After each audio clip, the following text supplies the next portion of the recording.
但是我强调在不要ไป做结束นะ这里的路呢也刚才都给多着好了刚路内都弱刚路内人这也是刚路内怎样好这个好了对不对刚路内的在眼前要刚路内知道了我这个是没有就要好不对的只是要好不对的对不对我的家我到我手的家我们这么现在的要好不对的我家就我给草的那个就我给个我路内这样的给草给每个人我把我也我做我的我家去过去的我就给他有我的家都给我挖去知道有我的家要在这样都去的那个现在的我家不用我的老的下一个结束前的结束下一个那下一个结束我的马上都的结束要没有好变还有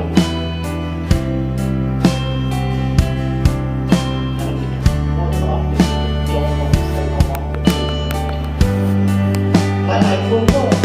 ขอบคุณค่าหรือว่าย้างเขาย้างที่จะมาจากบนเขาย้างที่จะมาจากสถานที่เก่าของเขาย้างที่จะมาจากบนเก่าของเขาเพื่อที่จะสู้ไปข้างหน้าเพื่อที่จะเปิดประตูบริสุทธิ์และวันนี้หลายคนเขาที่มาที่นี่เพื่อที่จะเอาองค์การเพื่อที่จะศึกษาพระพุทธเจ้าเพื่อที่จะเขาที่จะมีความกล้าจะออกจากบนเก่าเพื่อมุ่งหน้าไปหาบริสุทธิ์ใช่ไหม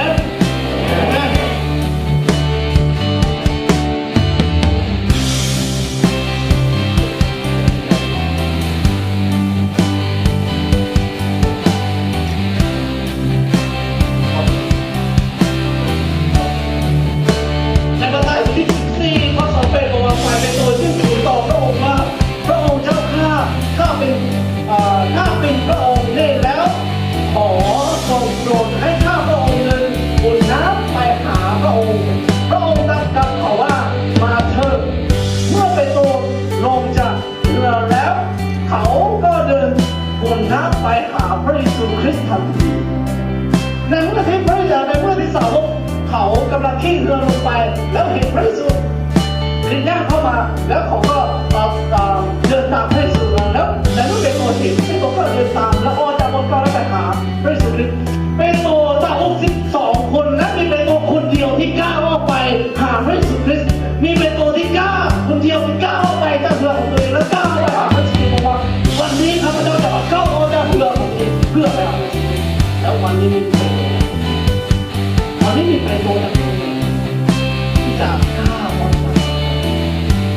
มีเป็นตัวจากคนที่แบบบอกว่า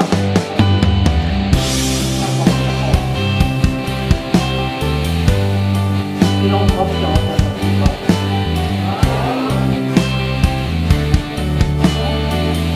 เขาอ้อจ้าว่าค่ะอ้อจ้าว่า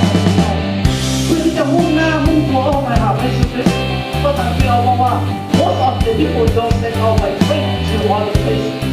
most people don't want to leave the home หลาย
คืออย่างพระเจ้าบอกลูกบอกหากอธิษฐานนั้นพี่น้องไม่เข้าไปนะที่จะนั้นแต่เขาพวกที่หมดเสื้อเป็นร้อยเขาก็เลยอธิษฐานต่อพระเจ้าเด็เขาเข้าไปเขาก็เลยจับได้แต่ข้าพระเจ้าเลยถือจับเราสงสารไหมแล้วเราเข้า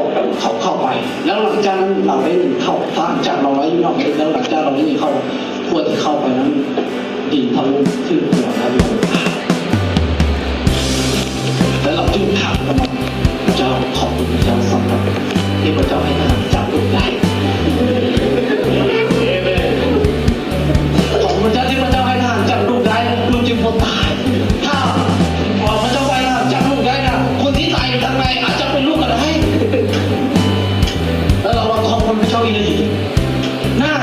ฉะนั้นวันนี้อยากจะบอกพี่น้องว่า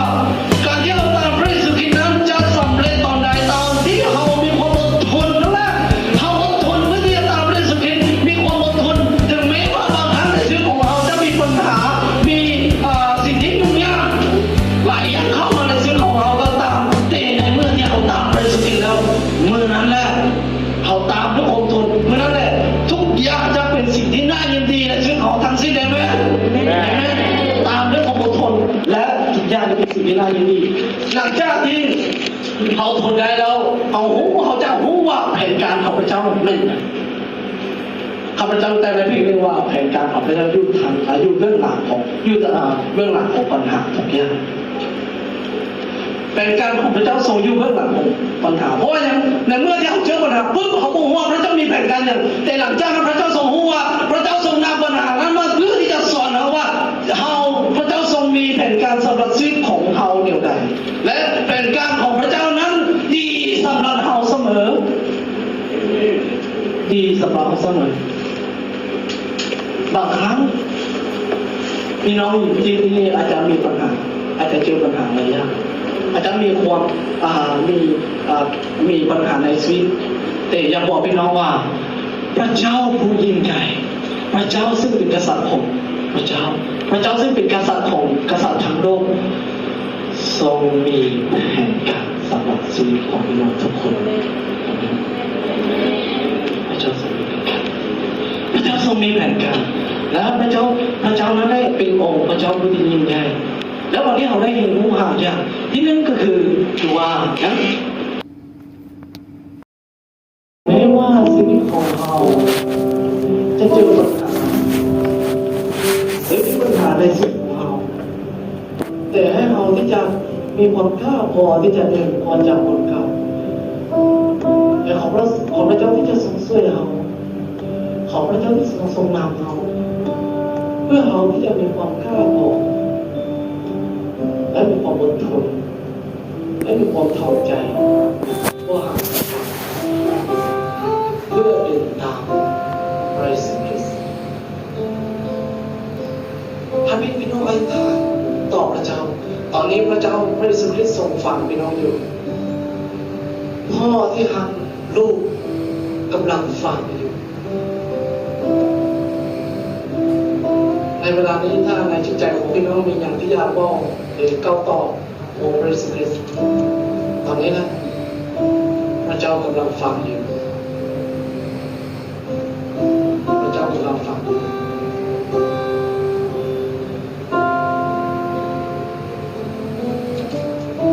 พระเจ้าผู้ที่ยิ่งใหญ่ทรงมีแผนการ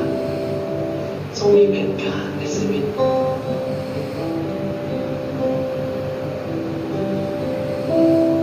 ถ้าวันนี้ที่พี่น้องที่อยู่ที่นี่ที่บอกว่าอาจารย์ขออธิษฐานเพื่อลูกด้วย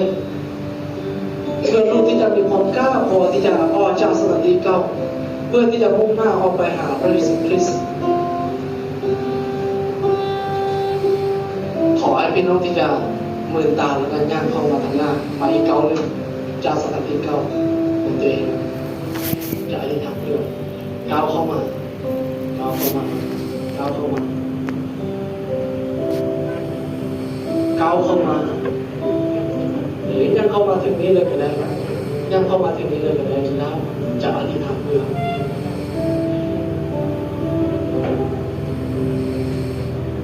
ใ ให้พี่น้องที่จะก้าวเข้ามาขอบคุณเจ้าก้าวเข้ามาเดินเข้ามาทางหน้าและตัดสินใจ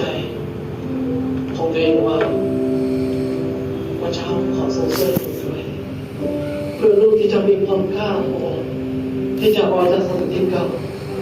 เพื่อลูกที่จะมีความกล้าพอที่จะตัดสินใจให้ดีสิ่งที่ดีเพื่อพระเจ้าเพื่อลูกที่จะมีความกล้าพอเพื่อที่จะเดินตามในสิ่งของพระเจ้าพี่น้องที่เดินออกมาทุกคนของพระเจ้าเราจะให้ทำสรรเสริญพระเจ้าพระบิดาผู้ที่อยู่ถึงสวรรค์ผู้ทรงยิ่งใหญ่พระเจ้าผู้ลูกที่ทุกคนที่มาที่นี้อยากที่จะตัดสินใจที่จะออกจากสถานที่เก่าเพื่อที่จะเดินตามพระองค์อยากที่จะตัดสินใจเพื่อที่จะก้าวออกมาเพื่อที่จะเฮ็ดในสิ่งที่ยิ่งใหญ่เพื่อพระเจ้าอยากที่จะเดินตามออกมาเพื่อที่จะประกาศพระนามของพระองค์พระองค์ขอทรงช่วยพวกเราทุกคนที่กล้าตัดสินใจและขอพระองค์ที่ทรงนำพระองค์ที่หลังจากเอาป่าใจที่นี้ออกไปจากที่นี้กลับบ้านไปขอพระองค์ที่จะส่งให้พระองค์ที่จะมีความรื้อฟื้นฝ่ายจิตวิญญาณเพื่อที่จะเติบโตเพื่อที่จะกระทำสิ่งที่ยิ่งใหญ่เพื่อในบ่อที่สถานที่ที่เราอยู่นั้นเพื่อเป็นสิ่งที่ถวายเกียรติแด่เราพระเจ้าขอทรงนำพระองค์ทุกคนที่อยู่ที่นี้เพื่อพระองค์ที่จะรู้จักนำพระทัยของพระองค์เพื่อที่จะรู้จักในการที่จะเห็นในสิ่งที่ยิ่งใหญ่และขอพระองค์ที่จะทรงนำให้พระองค์ทุกคนที่นี้เพื่อจะเป็นผู้ตามที่ดีและเพื่อถวายเกียรติแด่พระองค์สรรเสริญพระองค์พระเจ้าผู้ยิ่งใหญ่ผู้ทรงมีแผนการทุกอย่างในชีวิตของ